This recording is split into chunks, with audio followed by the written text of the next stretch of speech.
Chapter 1: The Darkness Before the Dawn. In the heart of Renaissance Florence, the city stood as both a beacon of cultural brilliance and a bastion of rigid societal control. The grandeur of the Medici family, whose wealth and influence seemed endless, cast a long shadow over the streets and alleys alike. The city, vibrant and thriving with artistic, intellectual, and economic growth, was also a place where the deep divisions of class, power, and faith were sharply felt. Here, in the midst of this towering magnificence and beneath the watchful eyes of the church, lived a young woman named Elena. Elena's family had once been a part of the thriving merchant class of Florence. Her father, Rinaldo, was known for his sharp mind and his successful trade ventures that spanned beyond the borders of Italy. He had built their family's reputation through years of hard work and ambition.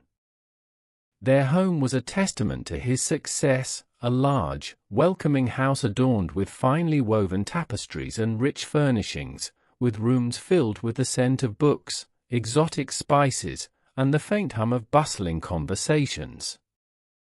Elena had grown up in luxury, surrounded by wealth and opportunities that seemed boundless. But everything had changed with one night, the night that swallowed their world whole. A fire had torn through their home and business in the dead of night. It started from a spark, an ember left unattended, and in the span of hours, Elena's world was consumed by flames. The fire gutted their property, reduced their precious inventory of silks and spices to ash, and left nothing but the charred remnants of what had once been their life. Rinaldo, her father, who had once been full of vigor and pride, was left hollowed by the loss. His health, once robust, began to fail him after the disaster. The fire had not only destroyed their wealth, but had broken something deep within him. His once sharp eyes were now dulled, and his once confident stride was now a sluggish shuffle. He became withdrawn, locking himself in his study, endlessly poring over bills and contracts, as though trying to will the past into existence again. But no amount of paper or ink could undo the damage that had been done. Her mother, Isabella, was equally consumed by the loss. A woman of grace and charm, she had always been the life of their home, her laughter filling the rooms, her soft hands comforting Elena in times of trouble. But now, Isabella had become a shadow of herself.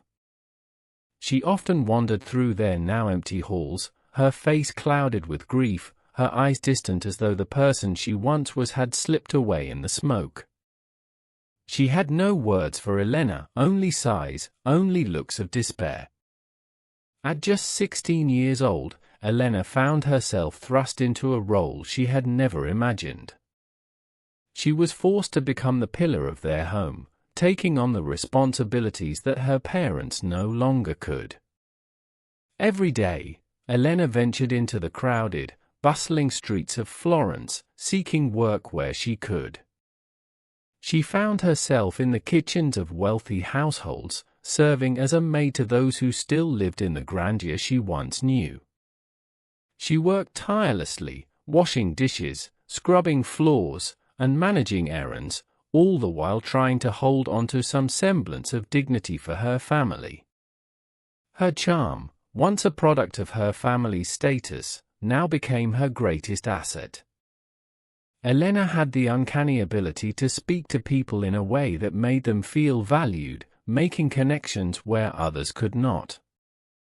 With each passing day, she used this gift to secure whatever small job she could find, from sewing for the local seamstresses to assisting in the care of children in wealthy families. These were the only means by which she could keep the family afloat, but the struggle weighed heavily on her. Elena never complained. She could not afford to. But deep inside, there was a growing sense of frustration, a sorrow that brewed within her heart. She had been raised to believe that anything was possible through hard work and ingenuity, but the world around her seemed to be moving in the opposite direction. The class structures of Florence, tied firmly to birthright and wealth, were unyielding.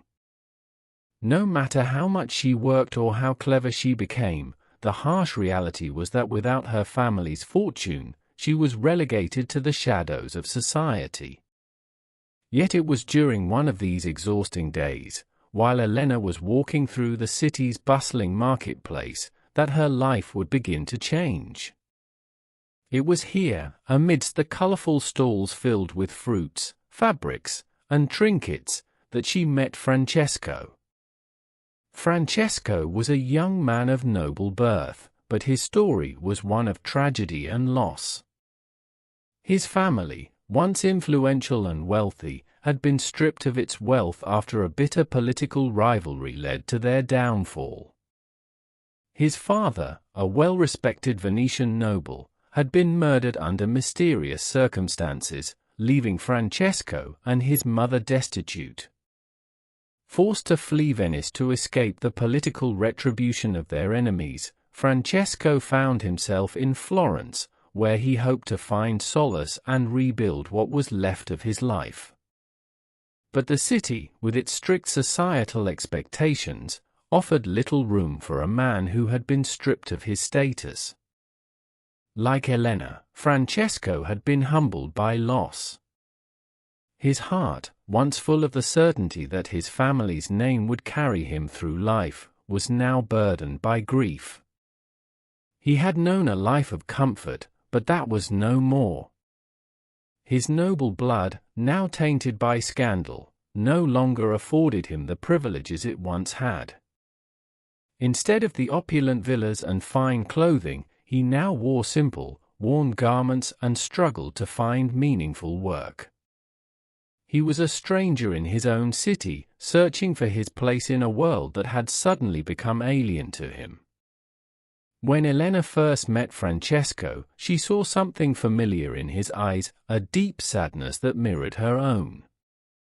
There was no pretension in him, no sense of entitlement despite his noble birth.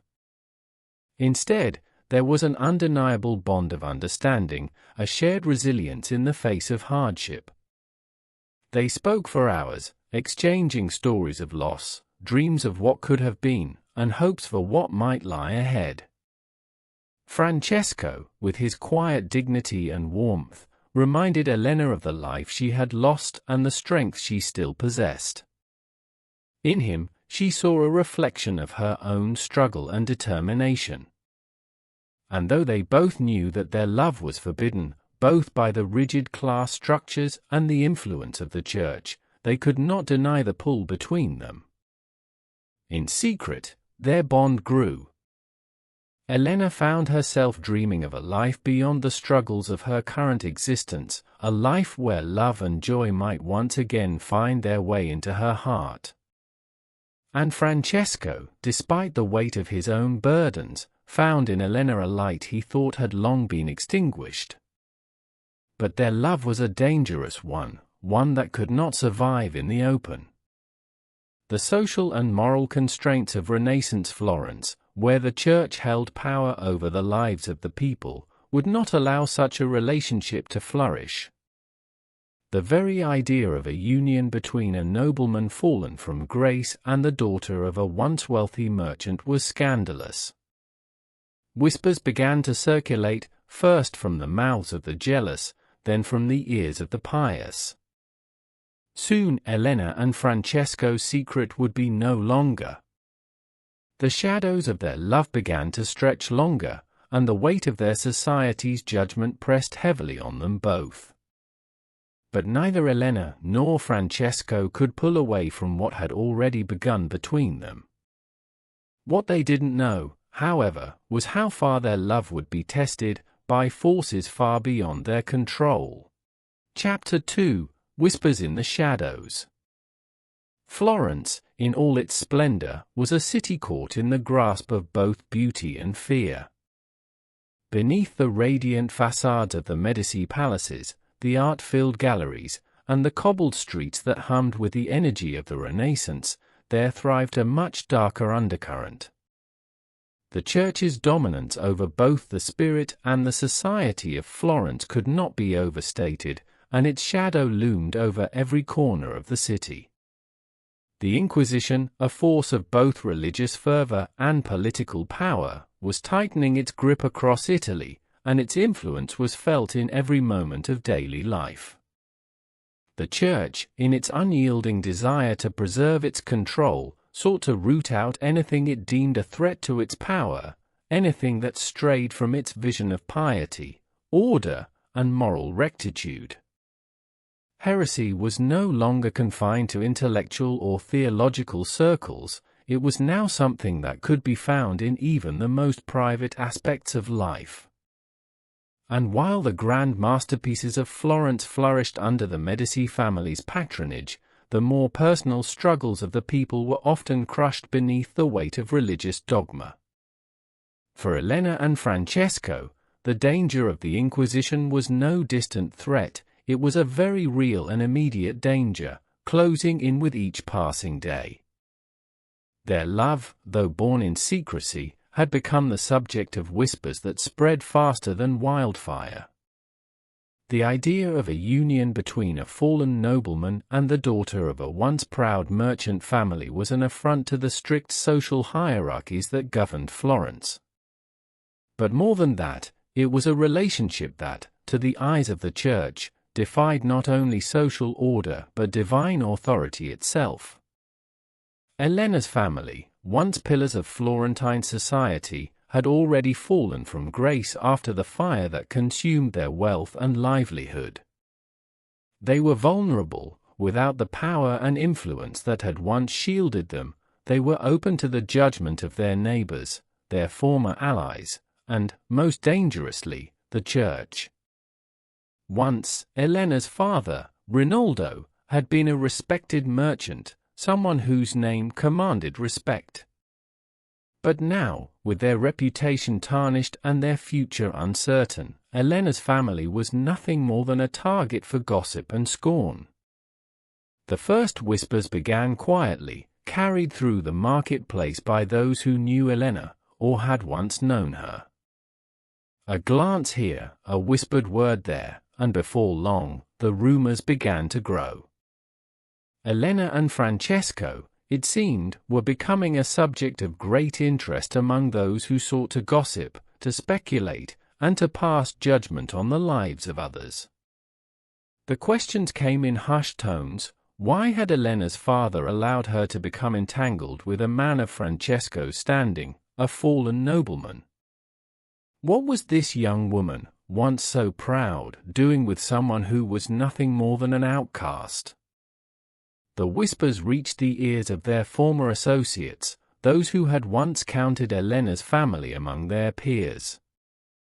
The same people who had shared meals and made deals with Rinaldo were now the ones who looked away when they saw Elena in the street, their faces hard with silent condemnation.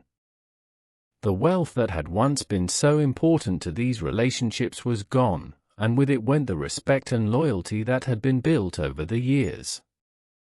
It was a cruel and swift reminder of how fragile one's place in the world could be, especially in a city like Florence, where power was fleeting and the Church's reach was unassailable. For Francesco, the situation was no less dire. Although he had once been a nobleman, Francesco was now viewed with suspicion. His family's fall from grace had placed him in the precarious position of being a man without a home, without status, and without the protections that wealth and power once afforded him. The nobility, though they had once been his kin, now looked at him with disdain, casting him aside as a reminder of their own fragility. The Church, which held enormous sway over the lives of every citizen in Florence, had little tolerance for someone like Francesco, whose family had once held influence but was now reduced to little more than a shadow of its former self. To the Church, Francesco was a danger, not because of his actions, but because of what he represented. He was a symbol of the shifting tides of power and status, a reminder that the rigid hierarchies the Church worked so tirelessly to maintain could be upended by forces far outside its control. His very existence threatened the social order that had been cemented over centuries. To the eyes of the clergy, his presence in Florence was a silent rebellion, a defiance of the moral laws that they held so dear, and so, the rumors began to take shape. What had started as a whisper between the gossiping women of the marketplace soon spread to the ears of the Church's emissaries, who kept a watchful eye on all matters that could disrupt the established order.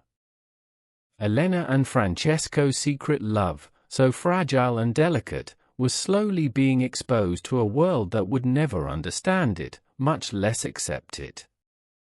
The young couple, once so filled with hope and longing, found themselves growing ever more wary. They could no longer meet in public, nor could they afford to be seen walking together in the streets. Their stolen moments together were rare, but they were treasured all the more for their secrecy. They communicated through letters, carefully written, folded, and hidden in the deepest pockets of their clothes, far from prying eyes. Each letter carried with it not only words of love, but the heavy weight of fear, the fear that it might be the last they would ever write to one another. Elena's letters were always written with the utmost care. She knew that any word out of place, any hint of her relationship with Francesco, could lead to disastrous consequences. She wrote of simple things, of the weather, of the little tasks she managed to accomplish each day, of her hopes for the future. But beneath the surface, there were always the same words, the same secret longing that she could never express openly. I miss you. I dream of a life beyond this. Do you still love me? Francesco, too, wrote with care, his letters filled with the kind of quiet devotion that only someone who understood the risks of love in a time like theirs could express. He wrote of the world outside their small circle, of the things he had seen in the city, of the dangers that lurked just beyond their doorstep. Yet, there was always a hope in his words, a promise that no matter what, he would never stop fighting for their love. We will find a way, Elena. I swear to you, we will find a way. But even as their love grew in strength, the danger surrounding them grew ever more imminent. The tension was palpable, not just in their hearts, but in the very air they breathed. Florence was a city on the edge, and the whispers in the shadows were growing louder, more insistent. The Church, ever watchful, was beginning to take notice of the two young lovers who dared to defy the boundaries set before them. One evening, as Elena returned home from yet another long day of working for one of the wealthy families in the city, she found her father waiting for her in the dimly lit hall.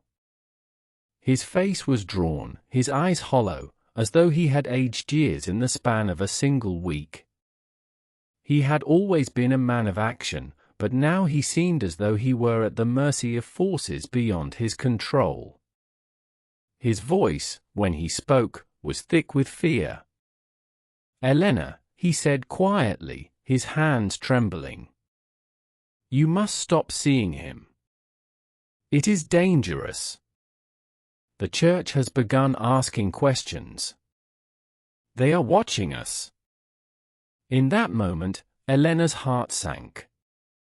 She had known that the danger was growing, but to hear it from her father, to see the fear in his eyes, made it all too real. Her love for Francesco had already cost them so much, could she now risk the lives of those she loved most? The whispers in the shadows had begun, and they were closing in. Chapter 3: The Harsh Winds of Fate. Florence had always been a city of contrasts, where beauty and fear intertwined, where the rich tapestry of the Renaissance coexisted with the shadowy, oppressive presence of the Church. The Medici, masters of culture and power, stood at the heart of this dichotomy, weaving their influence into every corner of life. But even they, with all their wealth and status, were not immune to the tightening grip of the Inquisition. And as the flames of the Church's puritanical zeal spread, it wasn't long before they found their way to Elena and Francesco.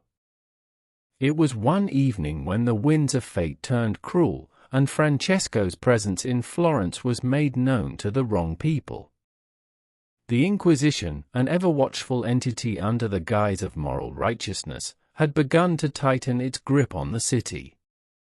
Its agents, always lurking in the shadows, were tasked with rooting out any who might defy the established order, any who might challenge the sanctity of the Church. Francesco, a fallen noble, had already drawn their attention. His family's fall from grace, his previous ties to the Venetian nobility, and his discreet stay in the city made him an obvious target in the eyes of the inquisitors. His presence alone, a reminder of the fragility of power and status, was enough to raise suspicions. The Church's agents were relentless, and it wasn't long before they learned of Francesco's whereabouts.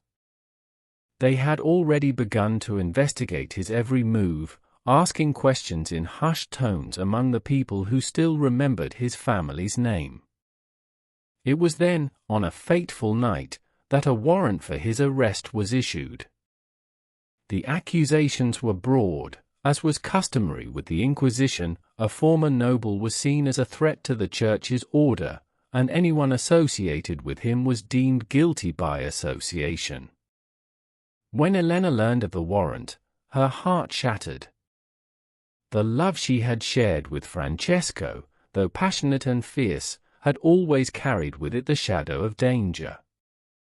But now, the threat was no longer an abstract fear, it was real, it was present, and it was closing in. Francesco's name was being spoken aloud in connection with her own. The walls of the city, once a haven for their secret meetings, now felt as though they were closing in on her. She could feel the cold grip of the Inquisition's reach even from the safety of her own home. Francesco's decision to flee was swift and without hesitation. The city was no longer a place where he could remain in hiding. It had become a prison with eyes at every corner, and every step he took was a step closer to discovery. He knew what the Inquisition would do if they found him: torture, imprisonment, and likely death. So, he disappeared into the night, leaving behind the only home he had ever known, the only person he had ever loved, to seek refuge in the countryside. For Elena, the loss was unbearable. She had spent days and nights imagining a future where they could be free, where they could live their love openly. But now, that dream lay in ruins. The love that had sustained her through the darkest moments of her life was now a distant memory, a treasure she could no longer hold. The days stretched on, each one more painful than the last, as she waited for word of Francesco. Her life, once filled with hope and possibility, now seemed like a cruel joke. But the cruelty of fate did not end there. Elena's family, already struggling to survive in a city that had turned its back on them, soon became the target of the same forces that had hunted Francesco. Neighbors who had once been allies now turned their backs, casting cold, judgmental glares whenever Elena passed by. They whispered behind closed doors, casting accusations at her and her family, blaming them for the scandal that had tainted their once respectable name. It wasn't long before the full extent of the backlash became clear. One afternoon, Elena returned home to find her father, Rinaldo, being dragged from their house by two stern-faced men. The accusation was clear: he was harboring a fugitive, a traitor to the Church. It didn't matter that Rinaldo had not known Francesco's true identity when the young man had first entered their home. It didn't matter that he had no part in the events that had led to Francesco's flight. In the eyes of the church, guilt was not something that had to be proven, it was something that was assumed. Elena's heart raced as she rushed to her father's side, her voice trembling as she begged the men to release him. "He has done nothing wrong. Please, you must understand," she cried. But her pleas fell on deaf ears. The men's eyes were cold, their faces set in grim determination. To them, it didn't matter who Ronaldo was or what he had done. What mattered was the accusation, the scandal that had already been set in motion. Ronaldo, weak and frail from the burden of grief and loss, was dragged through the streets of Florence, his head bowed in shame. Elena, unable to stop the procession, followed behind him, her heart breaking with every step. The once proud merchant, who had once commanded the respect of the city, was now reduced to little more than a prisoner in his own home. The humiliation was palpable, and Elena could feel the eyes of the people on her, their whispers cutting through the air like daggers. As her father was taken to the city's prison, Elena's world seemed to collapse around her.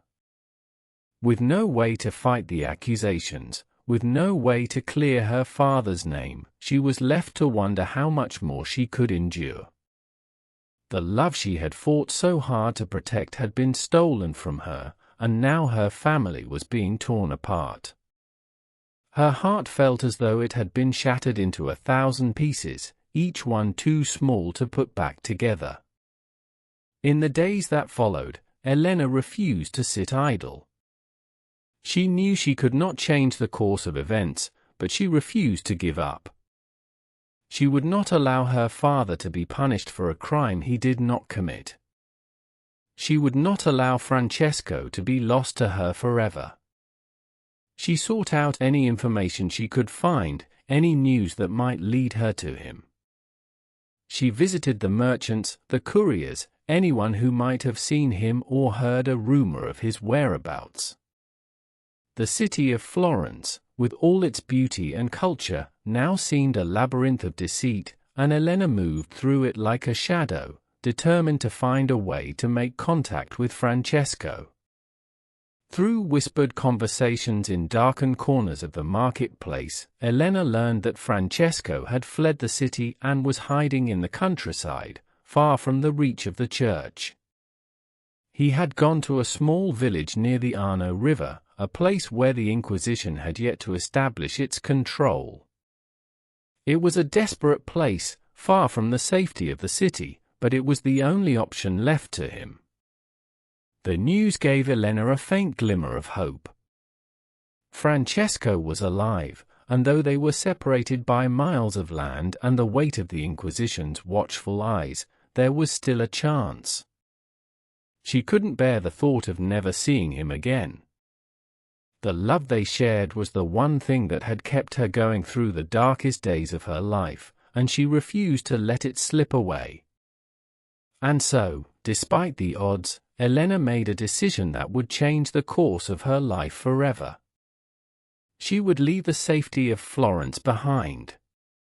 She would travel to the countryside to find Francesco, to fight for their love, and to bring her father back from the clutches of the church. The winds of fate had been harsh, but Elena's determination was stronger. And with each step she took, the journey ahead promised either salvation or further suffering, but she would face it, come what may. Chapter 4: The Journey to Freedom. The decision to leave the fragile comfort of her home behind was not one that Elena made lightly. The weight of her choices pressed heavily on her heart, but love, fierce, unyielding love, was the fire that burned in her chest and propelled her forward. Her life in Florence had been reduced to a quiet struggle against the forces that sought to break her spirit. Her family was scattered, her father imprisoned, and her heart torn between the ruins of her past and the desperate hope that Francesco still lived, that they still had a chance. She could not, would not, accept a life without him. The days following her father's arrest were a blur of planning, fear, and resolve. Elena knew that the path she was about to take was treacherous. The countryside was filled with dangers, bandits, wild animals, and the ever-watchful eyes of the church. If she was caught, the consequences would be dire. Yet, her love for Francesco was stronger than any fear she felt. Elena fashioned a disguise, changing her appearance to avoid recognition. She donned the simple clothes of a servant girl, a plain cloak that would help her blend in with the other travelers on the road. With a small satchel of food, a few coins she had managed to hide away, and nothing but the determination to find Francesco, she left her home. Her journey was perilous from the start. The roads were treacherous, winding through forests and across desolate fields, with no guarantee of safety at every turn. The threat of church patrols loomed constantly in the back of her mind. The Inquisition was merciless, and anyone caught aiding a fugitive could face severe punishment, torture, imprisonment, even death. Elena's heart raced at the thought, but she pushed forward, driven by the memory of Francesco's face, his words, his love. Each day felt longer than the last. Elena traveled from village to village, often walking long hours under the scorching sun, her stomach gnawing with hunger. The heavy weight of exhaustion clung to her like a second skin, and many nights she collapsed on the cold ground, too tired to feel anything but the bitter ache in her limbs. But the thought of Francesco kept her going. She would not stop until she found him. As the days turned to weeks, Elena's appearance began to change. The long hours in the harsh countryside had stripped her of the youthful glow she once carried. Her hair, once neat and well-kept, became tangled and matted, and her face grew pale and drawn from the lack of proper nourishment. She walked through the wilderness, her body aching, her feet raw from the rough terrain, but her spirit remained unbroken. She learned to be resourceful, finding shelter in abandoned homes or barns, surviving on whatever food she could scrounge. The loneliness was her constant companion, and she often found herself talking to the wind, praying for some sign that she was on the right path. At times, the weight of the journey seemed too much to bear.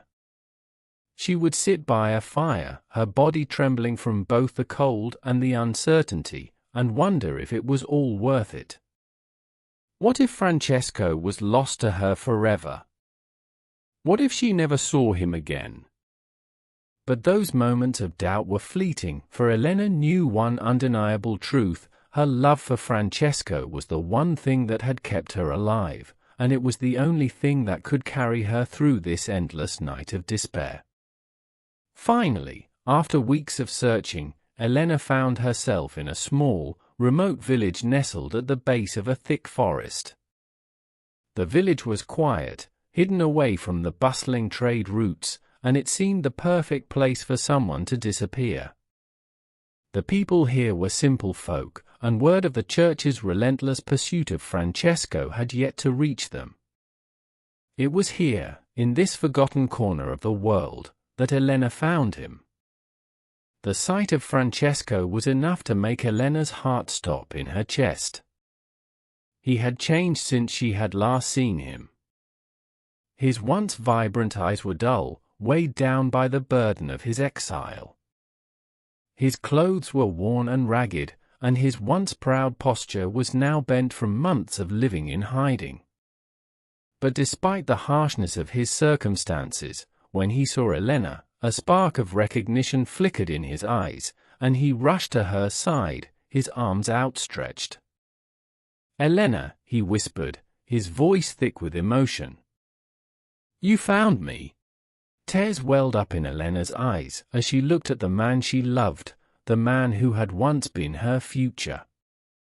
The weight of their separation, the dangers they had both faced, seemed to fall away in that moment.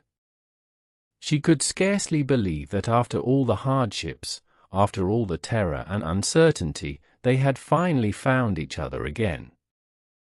But even in this moment of reunion, there was a bitter undertone. Elena could see the weariness in Francesco's face, the toll that his time in hiding had taken on him. His love for her was still as strong as ever, but there was an air of resignation about him now. He knew, as she did, that their love was still a dangerous thing, one that could be torn apart by the Church's iron grip at any moment. "We don't have much time," Francesco said, his voice hoarse.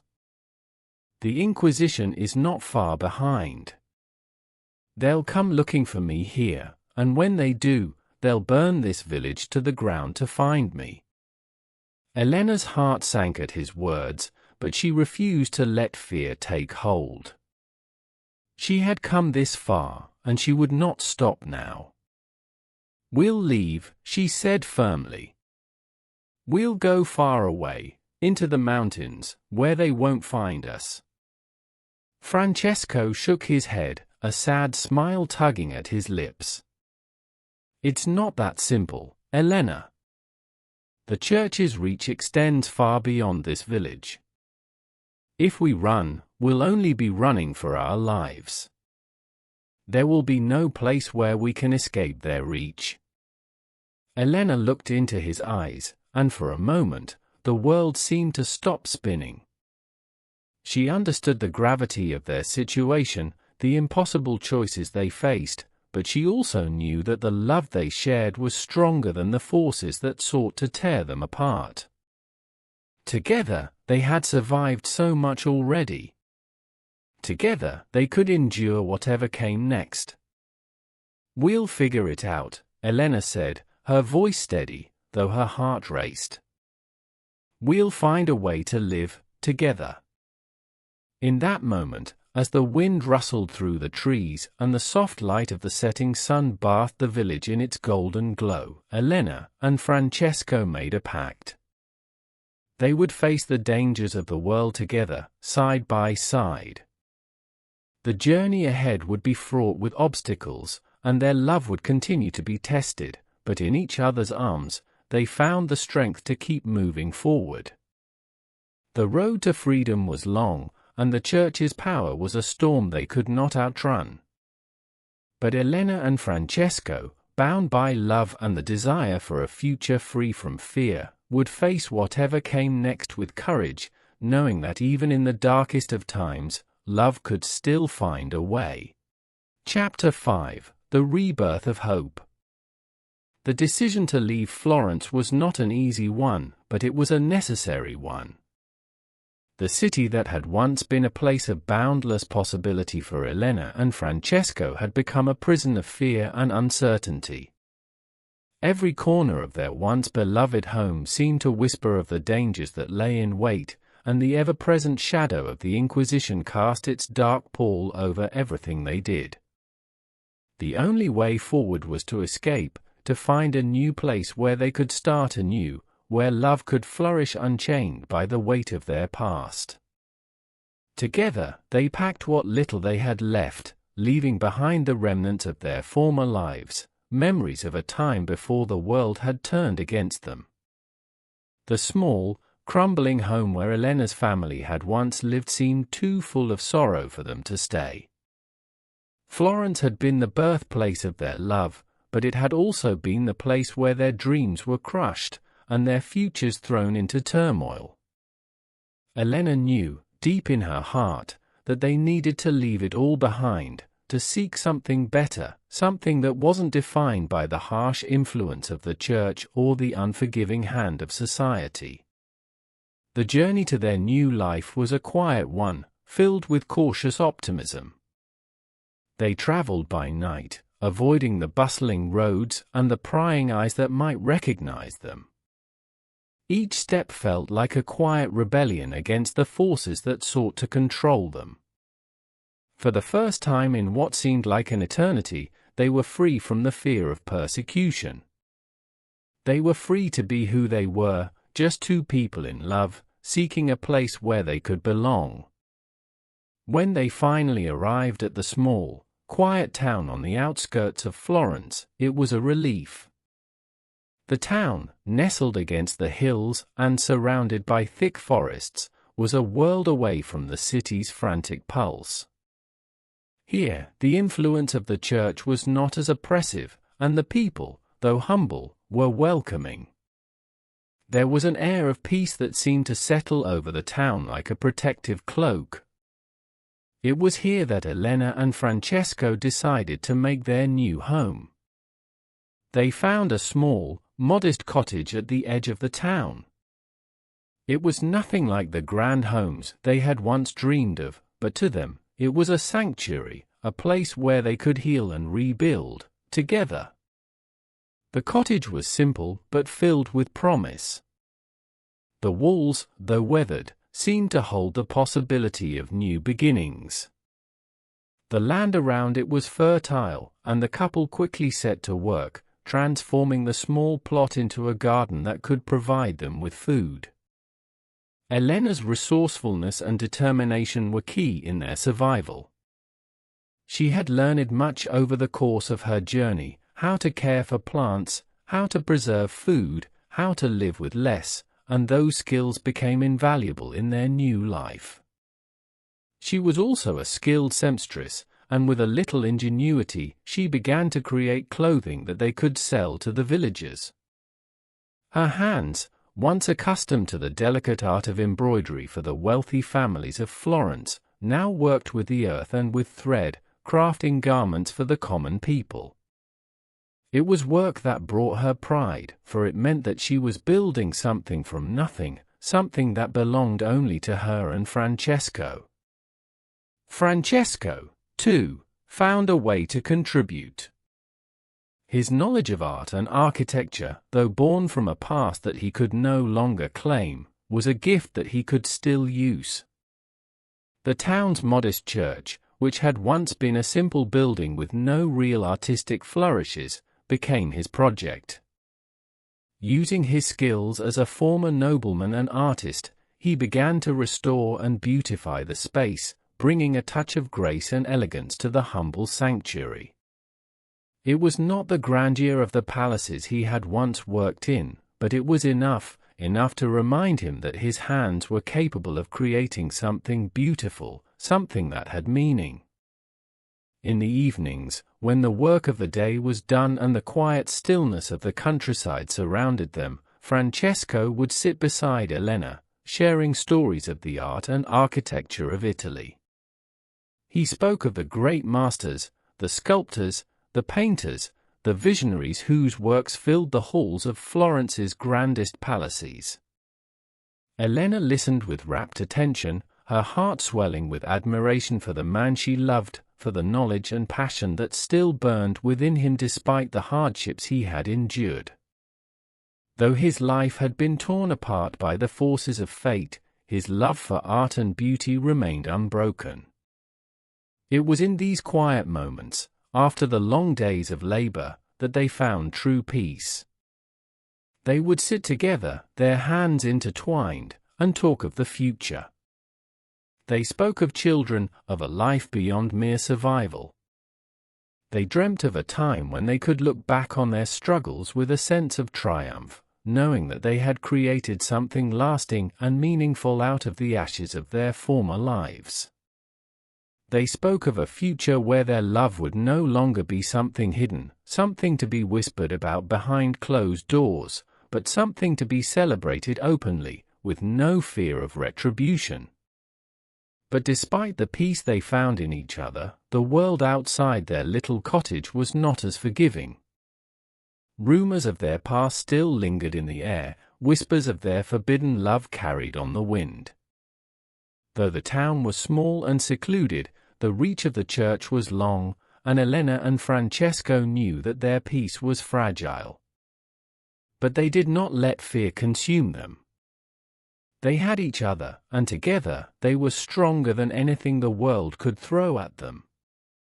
Their love, once a source of pain and heartache, had become a symbol of resilience, a testament to the strength of the human spirit.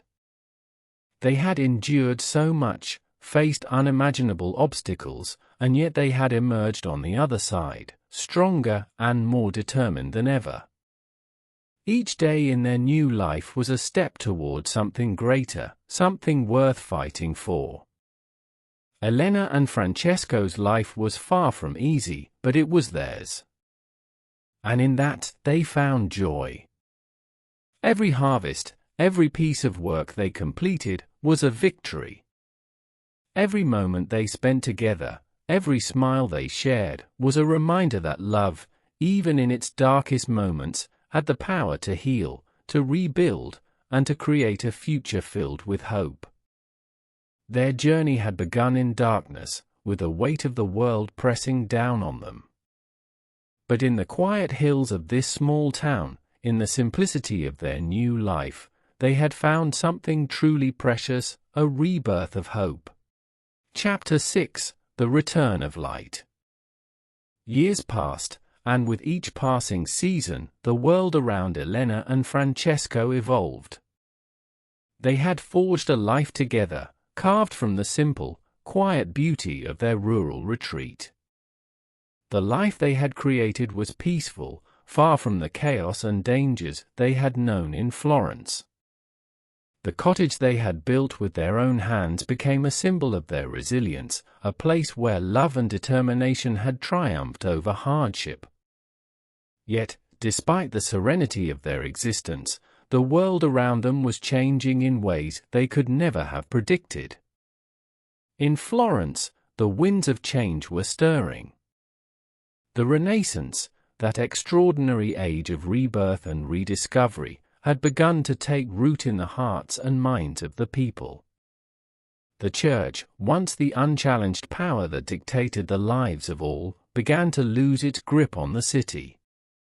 The humanist ideals of the Renaissance, with their emphasis on the dignity of the individual and the pursuit of knowledge and creativity, were challenging the rigid orthodoxy that had stifled progress for centuries. Artists like Leonardo da Vinci, Michelangelo, and Raphael were pushing the boundaries of art, while thinkers like Machiavelli and Galileo were questioning the very foundations of authority. Florence, once a city defined by its strict adherence to religious and societal norms, was becoming a place where new ideas could flourish. It was a city of art, of science, and of freedom, freedom of thought, freedom of expression, and freedom of love. The strictures that had once bound Elena and Francesco now seemed like distant memories, and the city was beginning to embrace a more progressive view. The Church, though still powerful, was no longer the sole arbiter of morality and truth. The idea of individual freedom, once a distant dream for many, was slowly becoming a reality. For Elena and Francesco, the news from Florence was both thrilling and bittersweet. The city they had once been forced to flee was now a place where their love might finally be accepted. The thought of returning to the place where they had once known only pain and fear was daunting, but the opportunity to return as a symbol of defiance, as living proof of the power of love, was too great to ignore. They had built a life together, yes, but they could not shake the feeling that something was still missing. They had dreamed of returning to Florence, not just to survive, but to thrive. To show the city, and the world, that love, real love, could endure against all odds. After much deliberation, they made the decision to return. It was a momentous choice, fraught with uncertainty, but it felt like the right one. The city that had once rejected them, that had forced them into hiding, was now ready to embrace them. Florence, with all its complexities and contradictions, was a city that was evolving, and Elena and Francesco were ready to be part of that evolution. Their return to Florence was not as dramatic as their flight from it had been. They entered the city quietly, without fanfare, seeking out the familiar streets that they had once walked together, though now they were different, changed by time, by new ideas, by a city in the throes of transformation. The buildings were the same, but the air was different. Florence was no longer a place defined solely by the oppressive shadow of the church. It was a place where new ideas were beginning to take root, where art, philosophy, and individual thought were starting to flourish. As they walked through the streets, Elena and Francesco were struck by the changes that had taken place in their absence. The great palaces of the Medici were still there, towering above the city, but now they seemed to be a part of a much larger tapestry. The influence of the church, though still visible, no longer dominated every aspect of life. The city was coming into its own, a city on the brink of greatness, and they could feel that energy in the very air. But it was not just the physical changes in the city that gave them hope, it was the shift in attitudes, the new wave of thinking that was taking hold of the people. In the salons and academies of Florence, there was a new emphasis on the rights of the individual, on the importance of self-expression and autonomy. The city's most renowned thinkers and artists were now creating in an atmosphere of greater freedom. It was in this environment that Elena and Francesco could finally, at long last, live openly as they truly were. As they settled back into the city, they found that their love, once a source of shame and secrecy, had become a symbol of hope and resilience. Their story, whispered about in hushed tones in the dark corners of Florence's taverns and marketplaces, had grown into a legend, a testament to the power of love to defy the forces of oppression. No longer were they seen as outcasts or threats. They were seen as living proof that love, when it is true, cannot be destroyed, no matter the odds. In the years that followed, Elena and Francesco became respected members of the community. Francesco's work as an architect and artist began to gain recognition once more, and Elena, with her sharp mind and resourcefulness, became a well-respected figure in her own right. They were no longer fugitives, no longer hiding from the wrath of the church or the judgment of society. They were free to love one another openly, to live their lives as they saw fit, and to build a future without fear. But their return to Florence was not without its challenges. Though the city had changed, the remnants of its past still lingered. The influence of the church was not easily shaken, and there were still those who saw Elena and Francesco as symbols of defiance, as threats to the established order. There were whispers in the shadows, murmurs of discontent, but these voices were growing fainter as the city embraced a new era. Florence, once a city that had driven them to despair, had now become a city of possibility. Elena and Francesco were no longer the victims of their circumstances. They were the architects of their own destiny, and their love had become a beacon of hope for those who dared to dream of a better world. Their story, once filled with darkness and despair, had blossomed into one of triumph and joy. The love that had been condemned by society was now celebrated. Florence, ever evolving, had become a place where the light of individual freedom could finally shine. And in the glow of that light, Elena and Francesco found their place in the world. The city that had once been their prison was now their sanctuary, a place where their love could flourish, unshackled from the chains of the past. Their journey, from the shadows of secrecy to the brightness of public acceptance, had been long and fraught with hardship. But in the end, it had been worth it. They had proven that love could endure, that even in the darkest of times, there was hope, and that light could return, bringing with it the promise of a brighter, freer future. Florence, the city of their love, had transformed. And so had they. The return of light, both to the city and to their hearts, was a testament to the enduring power of love, and to the belief that, in the end, love will always find a way. Chapter 7: A Legacy of Love. As the years rolled by, Florence blossomed into a city more vibrant and full of promise than ever before. The oppressive weight of the past had lifted, leaving behind a landscape rich with the fruits of progress, creativity, and newfound freedoms. For Elena and Francesco, the city that had once rejected them had transformed into a home, a place where they could live openly and without fear, a place where they could finally enjoy the love they had fought so hard to preserve. Their journey, fraught with challenges, had begun when they were young and idealistic, fueled by a love that defied the social norms of their time. Now, with the wisdom that only age could bring, they had witnessed firsthand the remarkable transformation of their beloved Florence. The ideals of the Renaissance, which had once seemed so distant and abstract, had become tangible and real, giving rise to a society where individual freedom was valued, where love could flourish unencumbered by the old chains of tradition and fear. In their later years, Elena and Francesco became figures of immense respect and admiration in the city. Their love story, once whispered in secret and regarded as a scandalous rebellion against the established order, had become a symbol of hope and resilience. They were no longer seen as outcasts or renegades. Instead, they were beloved citizens of Florence, cherished for the strength of their bond and their unshakable belief in the power of love. Together, they had built a life that was not just an escape from the past, but a testament to what could be achieved when two people stood together in the face of adversity.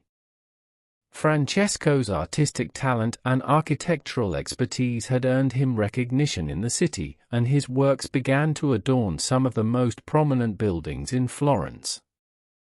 His contributions to the Renaissance, though subtle, were integral to the period's vision of beauty and innovation. Elena, with her sharp intellect and practical skills, became an important figure in the social and intellectual circles of the city. Her experience navigating the complexities of life, her ability to survive against all odds, made her an inspiration to those around her. But it was not their professional achievements that defined them most, it was their love. Over the years, their bond had deepened, evolving into something more profound than either could have imagined. The trials they had faced had only strengthened their connection, and the love that had once been their secret became the foundation upon which they built their lives. They had no children of their own, but in many ways, they became parents to the city. They opened their home to artists, philosophers, and thinkers who sought refuge from the stifling constraints of the old order. They hosted gatherings in their small but welcoming house, where ideas could be exchanged freely and where the spirit of the Renaissance could be nurtured. It was here that many young minds were inspired to challenge the status quo, to dream of a world where love, creativity, and individual freedom could flourish. Elena and Francesco, though not parents in the traditional sense, nurtured a generation that would carry the legacy of their love forward. As they grew older, they remained inseparable. Their hair grayed, and their steps became slower, but the love between them remained as strong as it had been in their youth. They often walked through the streets of Florence together, hand in hand, looking at the city they had fought so hard to return to, now a place where their love could be openly celebrated. Florence had become a symbol of their journey, a place that had once rejected them but had come to embrace them as one of its own. One evening, as the sun set over the Tuscan hills, painting the sky in shades of gold and pink, Elena and Francesco sat together on a balcony overlooking the city. The years had not dulled the sharpness of their minds or the depth of their affection for one another. They had lived through so much, and yet they still found joy in each other's company, in the quiet moments when words were not necessary. "Elena," Francesco said softly, his voice filled with the same tenderness it had held all those years ago. "Do you ever think about those dark days when we first met, when it seemed like the world was determined to keep us apart?" Elena smiled, her eyes reflecting the warmth of the setting sun. "I think about them often," she replied, her voice steady. "But I don't dwell on them. We fought through those days together. And now, here we are. The world has changed, Francesco. We have changed. And, perhaps, Florence has changed too." Francesco nodded, his gaze drifting to the horizon. "We never gave up. And because of that, we've built something that will last long after we're gone. A legacy of love, of resilience." The two sat in comfortable silence, the weight of their journey and the peace they had found in their later years settling around them like a warm, familiar blanket. They had endured, and in doing so, had shown that love could survive even the most trying of circumstances. They had faced betrayal, hardship, and danger, but their love had never faltered. It had only grown stronger with time, a force that had not only shaped their lives but had changed the very city they called home. As the years continued to pass, Elena and Francesco's health began to decline. Their bodies, once strong and full of energy, now showed the signs of age. But even as their physical strength waned, their love for each other remained unshakable. They had lived a full life, one that had been rich in both joy and sorrow, in triumph and sacrifice.